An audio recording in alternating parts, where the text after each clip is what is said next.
Terdakwa Richard Eliezer Pudiang Lumiu alias Baradae mengungkap rasa bersalah karena tidak mengetahui peristiwa pelecehan seksual terhadap istri Verdi Sambo, Putri Chandrawati di Magelang. Sebagaimana diketahui, pelecehan seksual itu diduga dilakukan oleh Brigadir C. Hal itu diungkap Baradae saat didengar keterangannya sebagai terdakwa dalam sidang pada Kamis 5 Januari. Perasaan bersalah itu diutarakan Baradae karena sejatinya ia turut berada di Magelang saat kondisi tersebut. Sementara Verdi Sambo memberitahu kepada dirinya bahwa ada pelecehan seksual saat rombongan kembali ke Jakarta.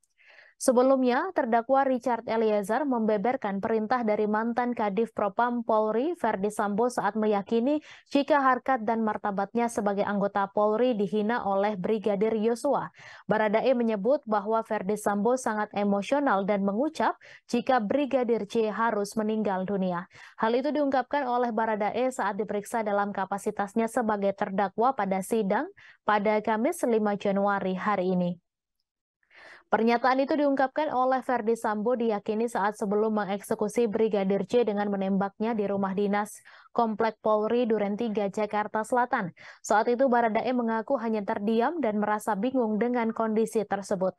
Sebab ia tidak mengetahui secara detail soal kondisi dugaan pelecehan yang sebelumnya dikatakan terjadi terhadap Putri Chandrawati saat di Magelang.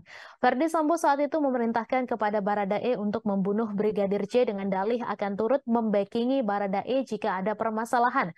Mengingat perintah tersebut dari sang atasan, Baradae menyatakan siap atas perintah yang dilayangkan Verdi Sambo tersebut.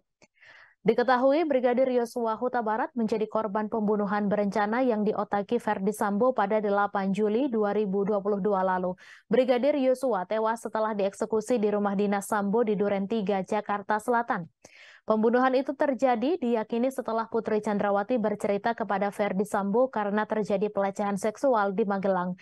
Verdi Sambo saat itu merasa marah dan menyusun strategi untuk menghabisi nyawa Yosua. Dalam perkara ini, Verdi Sambo, Putri Chandrawati, Bribka Riki Rizal, Kuat Ma'ruf, dan Barada Richard Eliezer didakwa melakukan pembunuhan berencana.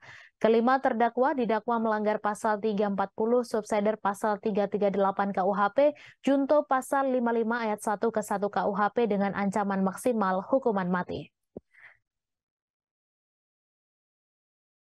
Kejadian saya bilang saya tidak tahu, baru dia bilang Joshua sudah melecehkan ibu di Magelang. Terus diam lagi yang mulia, diam, nangis lagi yang mulia. Baru dia bilang memang kurang ajar anak itu, sudah nggak menghargai saya dia sudah menghina pangkat, harkat dan martabat saya. Nggak ada gunanya pangkat saya ini, Chat, kalau keluarga saya dibeginikan. Terus dia bilang ke saya, memang harus dikasih mati anak itu. Saya pada saat itu cuma diam yang mulia. Saya pada saat itu cuma diam. Saya merasa bingung juga yang mulia karena saya tidak tahu kan ada kejadian pelecehan itu, kan dia bilang ada pelecehan yang mulia. Tapi kan saya tidak tahu itu di Magelang. Dan pada saat itu kan yang ada di Magelang kan yang untuk anggotanya saya, almarhum sama Bang Riki. Jadi otomatis yang bertanggung jawab di sana ya kami bertiga yang mulia. Pada saat itu saya bingung juga, rasa salah juga yang mulia karena saya tidak mengetahui kejadian di Magelang. Habis itu dia maju yang mulia, mengubah posisi. Pertama kan biasa yang mulia duduk. Habis itu dia merapat begini ke saya yang mulia. Baru lihat ke saya, nanti kamu yang bunuh Yosua ya. Dia bilang ke saya, kalau kamu yang bunuh, nanti saya yang jaga kamu. Tapi kalau saya yang bunuh, nggak ada yang jaga kita lagi, Chat. Saya pada saat itu cuma jawab siap Bapak. Terima kasih sudah nonton. Jangan lupa like, subscribe, dan share ya.